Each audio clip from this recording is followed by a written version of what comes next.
Dublete mga ka-fishing. Oh. So either mali itong isa, pakakawala natin.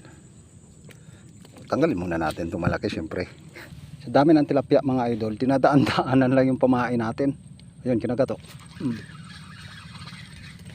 Dami. Halos dikit-dikit tilapia nandito lang sa gilid ko. Pero medyo nakarami-rami na rin tayo mga ka-fishing. Oh. Pampirito na yan. Dito ko lang hinahagis yan mga ka-fishing. Oh. Yan, dyan lang. Ayan lang oh. Ito mga tilapia. Ayan mga ka-fishing. Sana dumire-diretso yung kagat. Yun, yan. Fish on mga ka-fishing.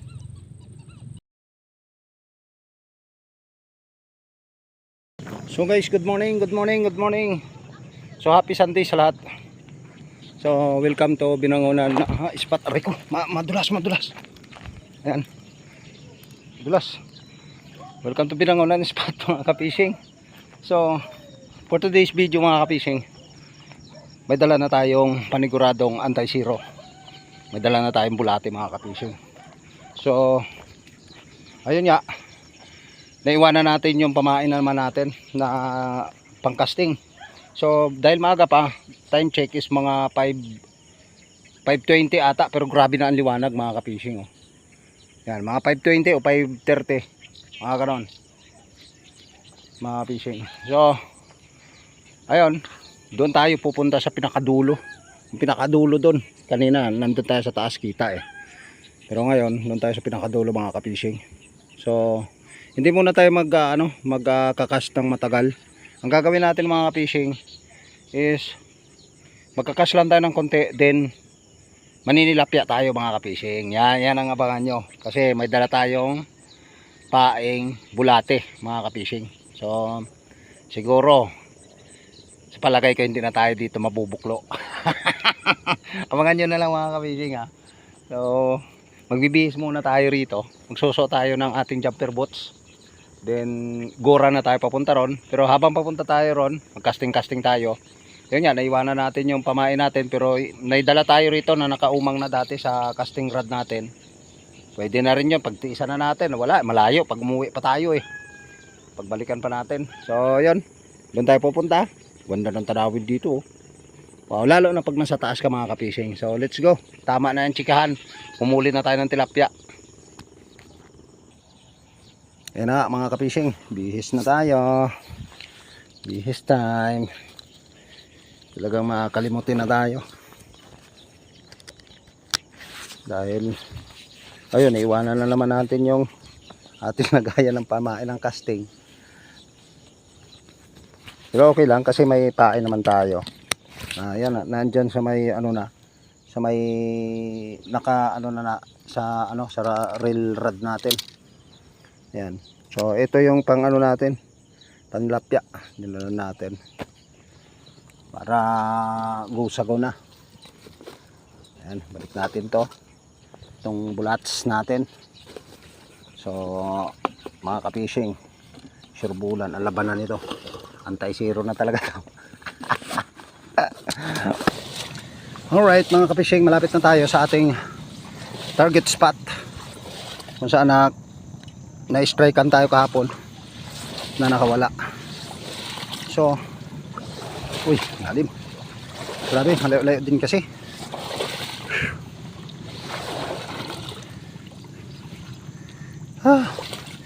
Kailangan nating mag-adventure na makalibre ng ulam mga ka-fishing.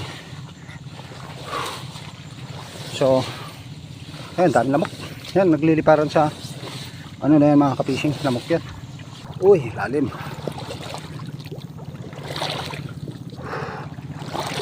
Grabe lalim yan mga ka-fishing. Mababaw ang tubig, malalim yung burak.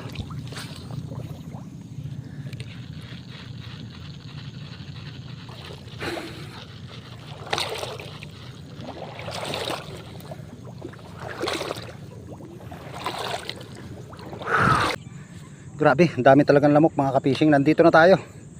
Ito yung spot na sinasabi ko. Dito tayo nakahuli kahapon ng isa na nakawala, at saka nawala rin yung pamain natin. Grabe ng init, wala pang alas 6. Agis muna tayo ng ilan. Aray ko, ito yung problema. Ganito yung nawala yung pain ko eh. Hindi pala nakalak. Hagis muna tayo ng pailan-ilan mga ka-fishing. Casting muna tayo. Medyo maaga pa eh. Nakalutang pa yung mga tilapia. Ang dami. Oh, halos dikit-dikit yan mga ka-fishing. Yun, oh. Tatalunan pa yung iba. Hagis muna tayo ng ilan. Baka makachamba. Ayan na mga ka-fishing. Habang nag-assemble tayo, habang nagkakasting pala tayo, ilalagay ko na itong floater ko. Iuumang ko na para habang nagkakast tayo is baka madaanan na ng mamaw to, madali natin. Uy, yung floater. Mamaya na tayo mag drop shot pagkatapos natin mag cast. Malalaki yan kung ang ano, sinaunang floater to mga ka-fishing. Antique na to. Ngayon ko lang naman ulit na magamit tong aking rod na pang malupait. Subok muna natin kung lulubog yung floater kasi medyo mabigat ang tingga ko dito. Dami, di ba mga ka-fishing? Ang dami nun. Aywan ko lang kung malalaki yan ha. Mga 4 fingers lang, ayos na yan. Okay, fire. Kain. Bulats. Bulats ang pain natin mga ka-fishing. Tingnan natin kung anti-zero to mga ka-fishing pag mga ganitong diskarte. Pa 4 days na nating nagkakas. Ay, pa 5 days na tayo nagkakasting ngayon. Pero wala pa rin tayo, nakahuli tayo kahapon mga ka-fishing. Ang problema, yun nga, nakabitaw, nasa lagayan na eh. Mapapanood nyo naman dyan sa video kung na ilalagay na sa lagayan eh, wala pa. Hindi sa atin yan. Oh, dami, grabe. Kaya mo mga ka-fishing, ihagis ko ang dami, di ba? Tapos magkakas tayo ngayon. Hayaan lang muna natin, floater naman yan eh. Kita naman natin kung itatakbo yan o hindi. Ayun na mga idol, medyo kinagat-kagat na yung natin, bulati natin. Pero parang hindi pa sinasadya eh. Takbo mo na. Fishing.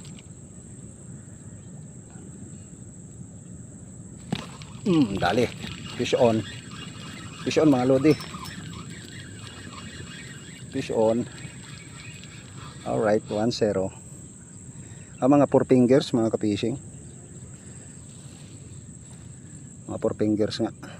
Good, pampirito. 1-0.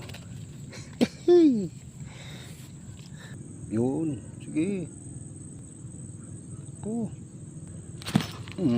Fish on. Mga lods.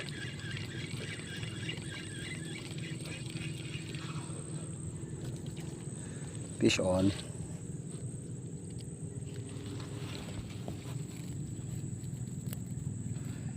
Sabi ko na na ako kumain ng tilapia eh. Namimiss ko na ba? Pero may dito eh.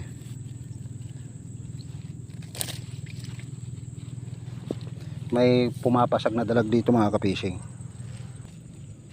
Dublete mga idol Dublete. Dublete mga ka-fishing. So either mali itong isa, pakakawala natin. Tanggalin muna natin itong malaki syempre. Release natin yung isa mga ka-fishing. 3-0. Release natin to, maliit masyado. Bye bye. Sunod-sunod mga ka-fishing yung bit. Yan kaso nga lang walang malalaki. Lang talaga, mga 4 fingers. Okay, pampirito na yan mga ka-fishing. Wala, mahirap hulihin ang dalag ngayon kaya dito muna tayo.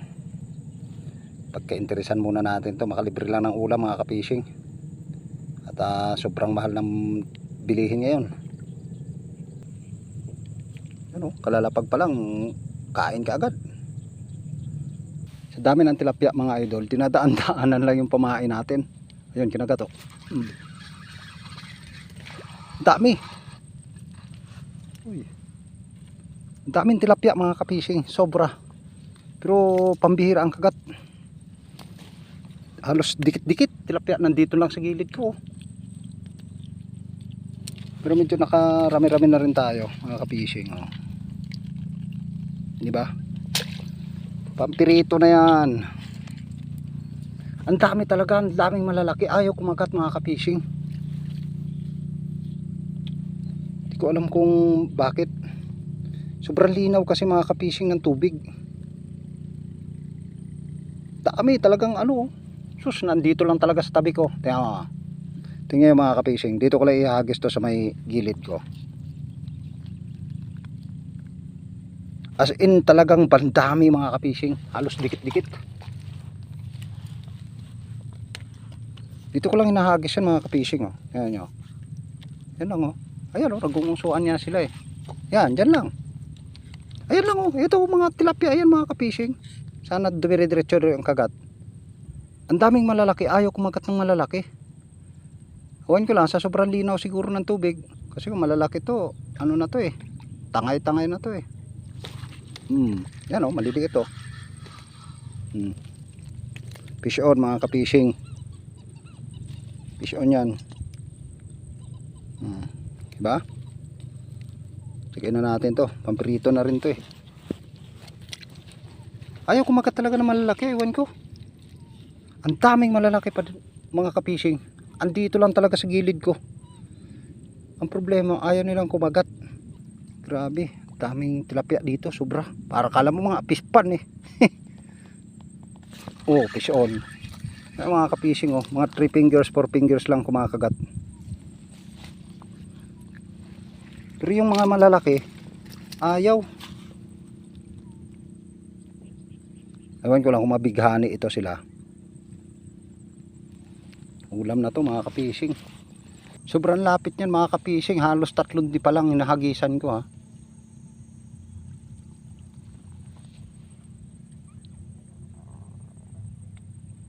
Fish on mga kapising.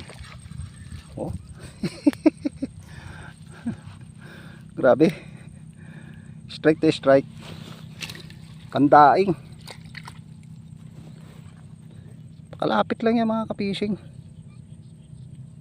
Sobra lang talaga ang ano yung maliliit. Yun ang kumakagat ng husto. Pero yung malalaki ayaw. Dinadaan-daanan lang yung pain natin. Bulati pa to mga kapising ha. Kumagalaw pa to sa tubig. Grabe. O yun, lubog na. Fish on na mga kapising. O, tangay-tangay. Sobrang liit naman to mga kapising. Sobrang liit na to. Bitawan na natin to. Bye bye. Thank you sa ano, sa bites mo. Ang ganda. Ganda ng kagat na yun. Lubog ka agad. Puro tunay pa naman mga kapising.